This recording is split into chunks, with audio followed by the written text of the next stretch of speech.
Another huge case we're following today comes out of Korea. A former Trump administration ambassador is being held in South Korea, banned from leaving the country. We have an exclusive interview this morning with Ambassador Morse Tan. Ambassador Tan, thank you so much for being here today. You are now the target of a criminal investigation, and you have been placed under a government exit ban preventing you from leaving the country. Tell us a little bit about what's going on. Sure. So it's really extraordinary because this is based on something I said at the National Press Club in Washington, D.C. And for a U.S. citizen to say something and for that to end up resulting in his not being able to go home back to the U.S., um, it's really a strange situation because a U.S. citizen speaking on U.S. soil is protected by the U.S. Constitution. And we have the First Amendment in the Constitution that protects free speech and freedom of expression. And so this is truly a stunning sort of thing, but it's also indicative of the breakdown of the rule of law in South Korea and how you have an anti American regime in place in South Korea as well. Well, they're saying that you defamed South Korea's president. You deny any wrongdoing. You challenged this travel restriction in court. You were back in court recently. They extended your ban from leaving the country. They want you to stay until the investigation is complete. Um, what was the latest in the latest court appearance that you had? What can you tell us?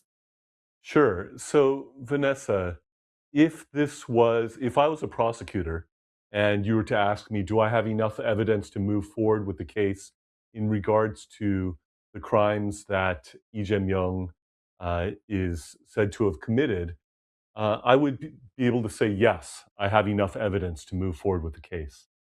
And so that's the nature of it there. And in terms of where things are at, there's been a dangerous escalation because it's moved from the police to the prosecutors. So at this point, anytime they choose, they could choose to seek to arrest me. They could seek to incarcerate me. This is a dangerous escalation that has taken place.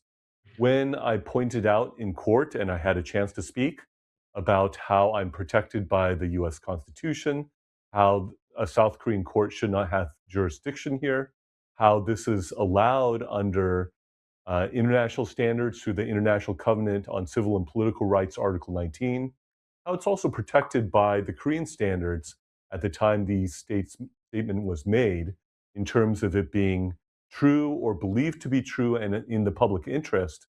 This is wrong on every level in terms of jurisdictionally as well as procedurally as well as substantively. And so this is not the rule of law. This is lawfare, where they are weaponizing uh, so-called law to try to go after after me. What's also extraordinary about this would be disturbing enough if this was against any U.S. citizen. But I had the privilege of serving as one of Trump's ambassadors during his first administration. And this is in the context of an alliance that's supposed to exist between South Korea and the United States. And so that's what makes it even more distressing. It almost feels like you were set up. You made these statements you said in the United States. You traveled to South Korea ahead of the elections there, and now they're telling you that you can't leave. It's almost like they reeled you in and then kept you there. That's what it feels like to me. Do you get that same sense? Yeah, they're looking for an excuse to do that because I've been speaking out against their injustices. I've been speaking out against their lies. I've been speaking out against the communization of South Korea. I've been speaking out against the rising dictatorship in South Korea. And so this is a way that they're trying to keep me from returning from the United States. I was met as I was leaving the plane by the Seoul Metropolitan Police. They tried to immediately get me to agree agreed to various things, signed various things. I refused to do so. My attorneys were on the other side of baggage claim. And so I deferred it until my attorneys could meet with them and talk with them. But they were following me around, including baggage claim. They were waiting right outside the bathroom when I went to the bathroom. They were flanking me as I was walking out from baggage claim, and so this is lawfare. This is a politicized attempt to go after someone who is trying to help the situation in South Korea, trying to help the constitutional republic to stand for representative democracy, to actually express the will of the people. And this is something that is really a dangerous escalation that has disturbing implications in regards to the Korean American alliance. Have you heard anything at all from the State Department? Have they responded? So there are people in the State Department who have spoken with people in the South Korean government. I do know that. I do know that there have been multiple high level people in the State Department who are aware of the situation. And I think there's an attempt to address it. And so while most of what is happening behind the scenes is behind the scenes, I still know snippets enough to know that even at the top of the State Department, they are aware of the situation and are seeking to address it. Well, that's comforting to know that you're being fought for from your government here in America. But it's a scary situation to know that you go into this country and you can't leave. You have a family at home here in America, and you're stuck there battling this corrupt system. You're also battling the elections there. We covered this extensively here on the morning show. What's going on in South Korea? Again, you were there before their elections. Dr. Frank was there as well on behalf of LindellTv에. What a disaster that was.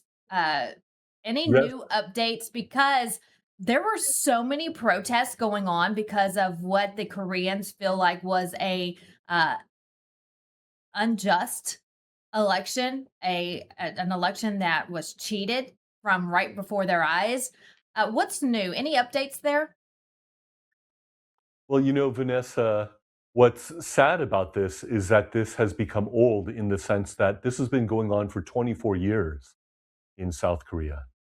And now there is a crushing supermajority in the National Assembly and a president who was not elected by the people. And so the people are calling for the resignation of the president. There are almost 500,000 signatures that are calling for that, and that if he does not resign, that he should be impeached and removed.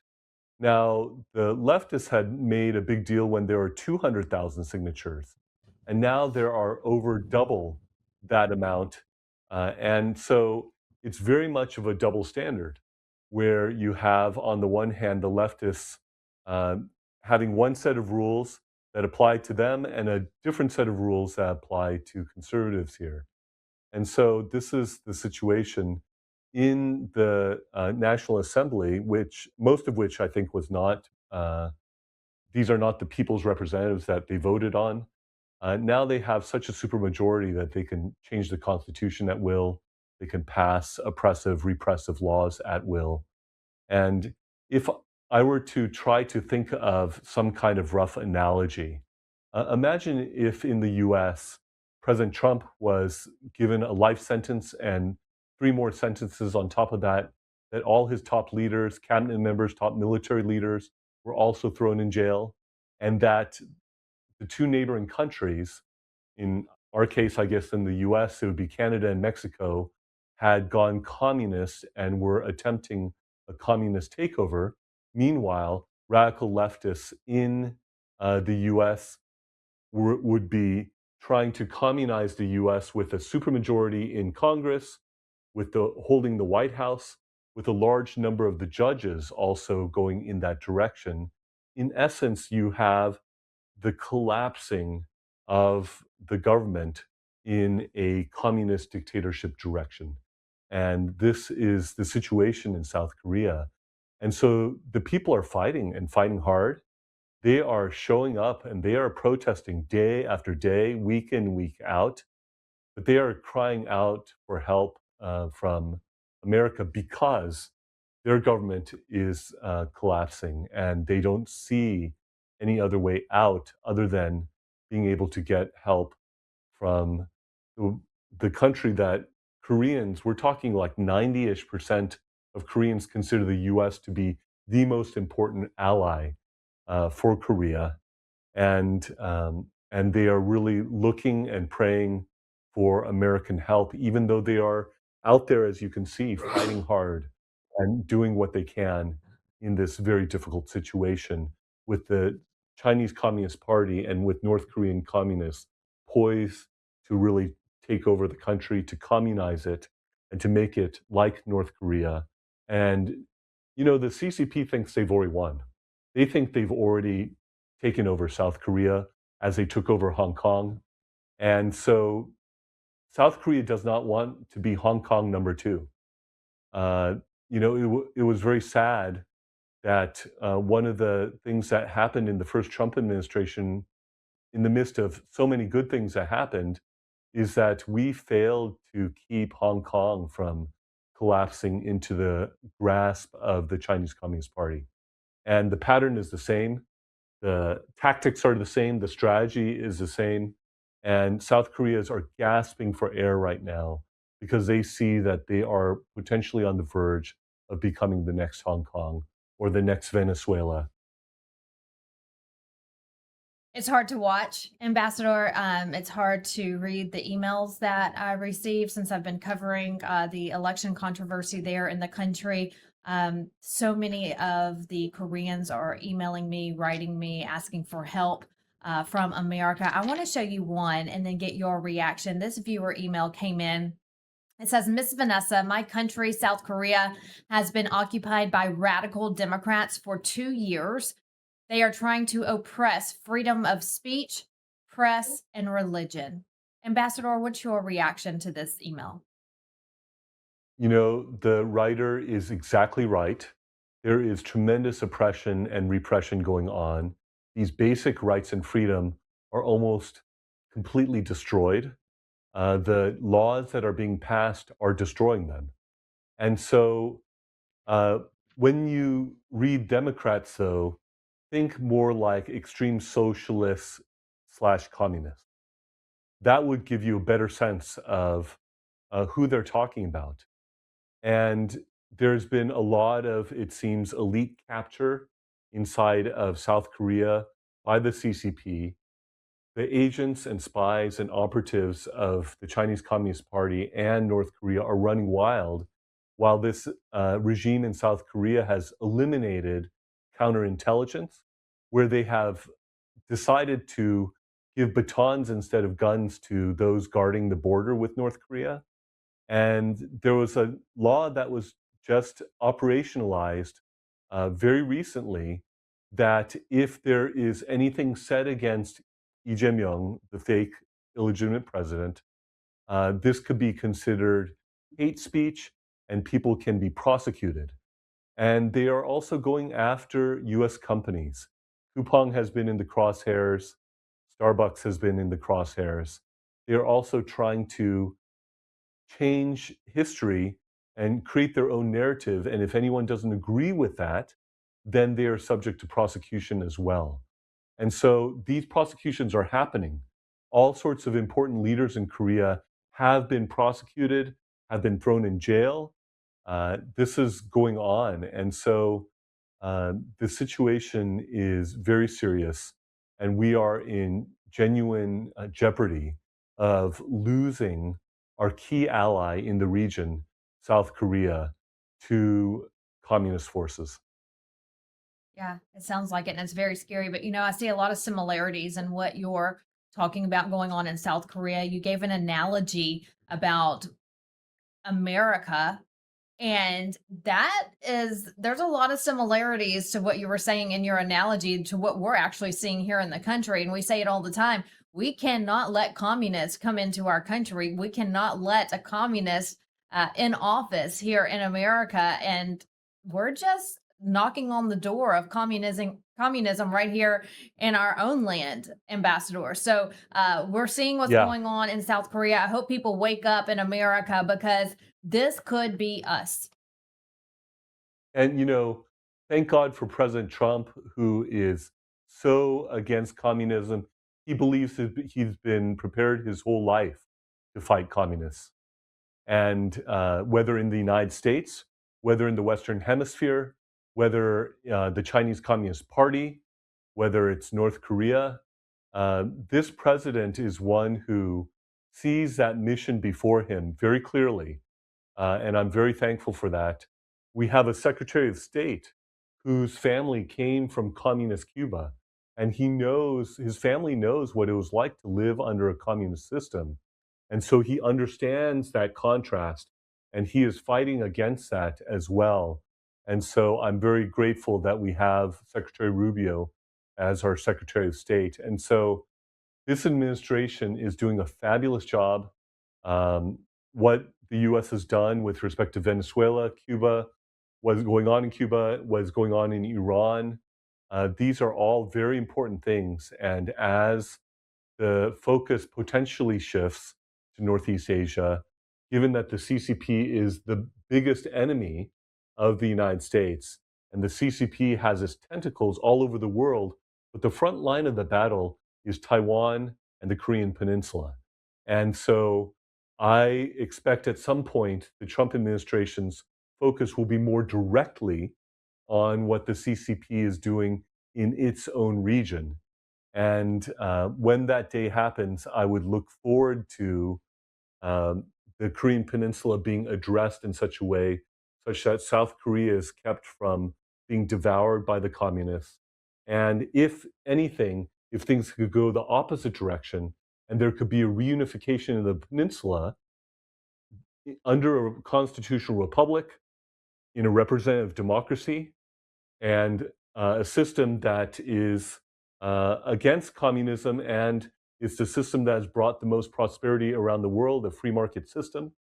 If that can happen across the Korean Peninsula, that would be fantastic. There is opportunity even in the midst of crisis. And what comes next for you? I know that you just recently, we talked about having a court case recently. They extended uh, your stay there, I guess you could say. And now, I mean, the fight continues. Is there another court case coming up for you? Do you just sit around and wait? Like, what's the days ahead look like for you? Yeah, the prosecutors are demanding to interrogate me. My attorneys up to now have been resisting that. And I think the best way for me to be able to come home is for the US government to communicate with the South Korean government in no uncertain terms that our government will not allow one of Trump's former ambassadors to be, in essence, be held hostage here in South Korea and to be subjected to a lawfare case that is seeking to um, keep my voice from being heard by the Korean people and the American government and people, um, when what I'm trying to do is trying to strengthen the alliance, trying to fight against the incursions of communism, trying to fight for election integrity.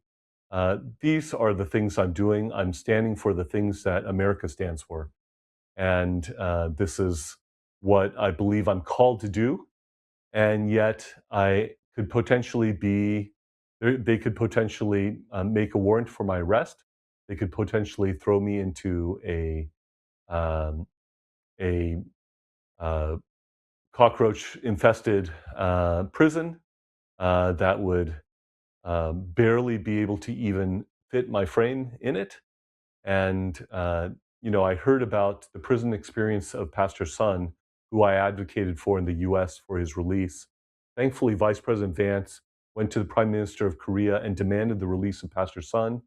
He was released. I just had the opportunity to go to his church and to speak with him yesterday. But he described to me the prison conditions. And so I am describing to you the prison condition that he experienced: moldy toilet, barely enough sustenance. It's more liquid than anything solid in terms of the food. This is what Pastor Sun was subjected to. This is what other Korean leaders and ordinary citizens are being subjected to.